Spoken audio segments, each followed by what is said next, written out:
अस्सलाम वालेकुम गाइस, कैसे हैं आप सब। उम्मीद करती हूँ कि आप सब बिल्कुल ठीक ठाक होंगे। अल्लाह पाक आपको खुद सलामत और आबाद रखे, आमीन। मेरा नाम है महरू यासिर और हम रहते हैं मस्कत ओमान में। और ओमान में ईद की छुट्टियां हो चुकी थी और ईद को सेलिब्रेट करने के लिए हम जा रहे थे मस्कत से सलाला अपनी फैमिली के पास।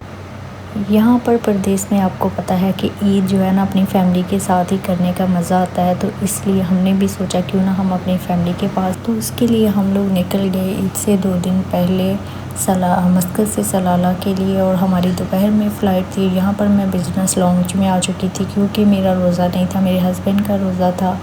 और इस रमज़ान में मैं काफ़ी ज़्यादा बीमार हो गई थी, मैं हॉस्पिटल में एडमिट थी। सलाला जाने से 1-2 दिन पहले ही मैं हॉस्पिटल से डिस्चार्ज हुई हूँ, तो इस वजह से मैं रोज़े नहीं रख पाई। थोड़े बहुत रखे हैं लेकिन बहुत ज़्यादा नहीं रख पाई। तो अल्लाह पाक से यही दुआ थी अल्लाह शिफा दे और मैं ईद के बाद इंशाल्लाह अपने रोज़े मुकम्मल करूँगी। और उसके बाद यहाँ पर हमारी फ़्लाइट का टाइम हो गया था, जिसके लिए हम लोग वेटिंग एरिया में आ गए थे। एयरपोर्ट पे ईद का रश था लेकिन बहुत ज़्यादा नहीं था। और ये आप मेरा ड्रेस चेक करें, ये मेरा अबाया था, मेरा आज का आउटफिट था जो कि मुझे बहुत ज़्यादा पसंद आया, क्योंकि कलरफुल अबायाज़ वगैरह जो है ना कभी कभार पहने जाते हैं और जब पहने जाते हैं तो ये पहने बहुत सूट करते हैं। तो यहाँ पर जी हमारी फ़्लाइट का टाइम हो गया था, हम जा रहे थे प्लेन की तरफ। इस्लाम एयर हमारी एयरलाइन थी और एयरलाइन में ये एक आज हमें बहुत ज़्यादा मसला देखने को मिला जो कि मच्छर थे।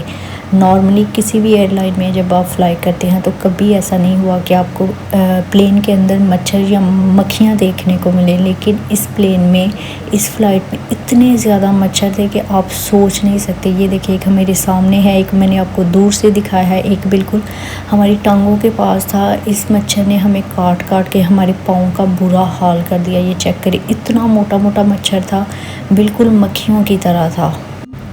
और इस फ़्लाइट में हर बंदा डिस्टर्ब हो रहा था। बच्चे इतना रो रहे थे कि शायद ये मच्छर काटने की वजह से रो रहे थे। हर तरफ, एक तरफ से मारते थे दूसरी तरफ से आ जाता था, पता नहीं कहाँ से इतना मच्छर आ गया था। और इन लोगों ने बिल्कुल भी स्प्रे नहीं किया था, पता नहीं अजीब सा माहौल बना था।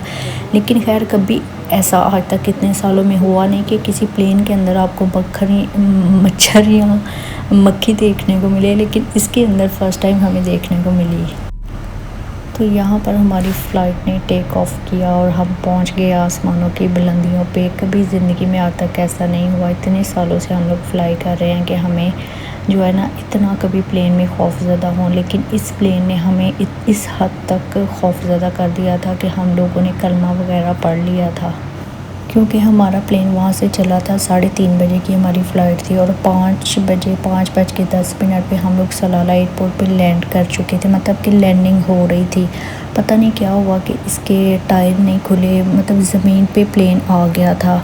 और ज़मीन पे जब प्लेन पहुंचा है तो फ़ौरन से पीछे वाले टायर नीचे लगे हैं, फ़ौरन से प्लेन जो है ना फिर आसमानों पे उड़ गया। और इतनी स्पीड के साथ उड़ा कि हम लोगों के कान बंद हो गए। पूरे प्लेन में लोग चीखें मारने लग गए। इस हद तक खौफज़दा हर चीज़ हो गई थी। तकरीबन फिर पूरा आधा घंटा पूरा फुल बुलंदी पे प्लेन लेके गए हैं। और फिर जो है ना कैप्टन ने अनाउंसमेंट की है कि कुछ मिस्टेक की वजह से या कुछ प्रॉब्लम्स की वजह से, टेक्निकल प्रॉब्लम की वजह से इस तरह हुआ है। प्लीज़ हमारे साथ कोऑपरेट करें, बिल्कुल रिलैक्स हो जाए तो हम जो है ना लैंडिंग करते हैं। खैर थोड़ी देर बाद जो है ना, आधे घंटे के बाद लैंडिंग हो गई। हम लोग जब तक लैंडिंग नहीं हुई हम लोग आसमानों पे कलमा पढ़ते रहे। लोग इतने खौफज़दा परेशान थे कि कुछ समझ नहीं आ रही थी। और खुशी इस बात की थी कि चलो रमज़ान में अल्लाह के पास जाएंगे और ये शहादत की मौत होगी, तो बस इस चीज़ का थोड़ा सुकून था। अदरवाइज़ हम लोग बहुत खौफज़दा हो चुके थे।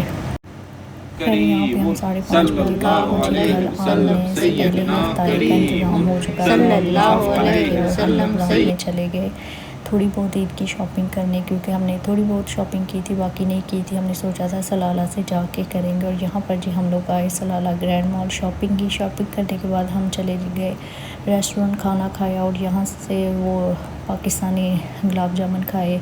उसके बाद घर आकर खीर बनाई जो कि ईद की हमारी स्पेशल डिश होती है। खीर बनाते यहाँ पर मुझे 2-2:30 का टाइम हो गया। तो उसके बाद ये मैंने टूटी फूटी खुद ही अपने हाथ पे मेहंदी लगाई। मुझे पहले लगानी आती थी लेकिन अब मैं बिल्कुल भूल चुकी हूँ। और बस जितनी मुझे लगानी आई मैंने उतनी बस लगा ली। और ये दूसरे हाथ पे मेरी सिस्टर ने मेरे हाथ पे मेहंदी लगाई और ये थोड़ी प्यारी लगी थी क्योंकि वो मेरे से अच्छी लगा लेती हैं। और उसके बाद फजर की नमाज़ पढ़ी। फजर की नमाज़ पढ़ने के बाद हम ईद की नमाज़ पढ़ने चले गए।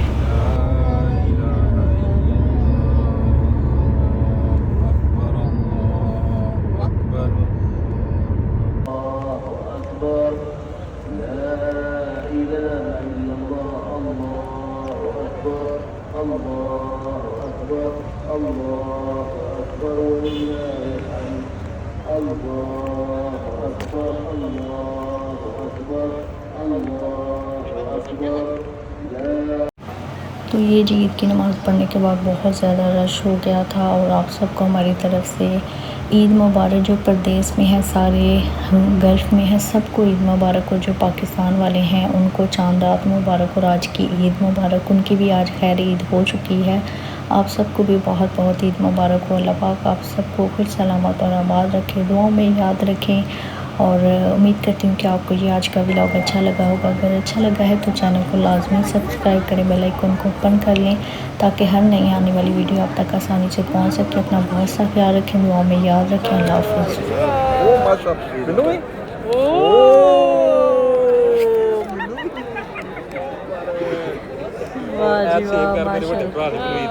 ठीक हो गया, सेव कर लिया। ये सेव कर लिया।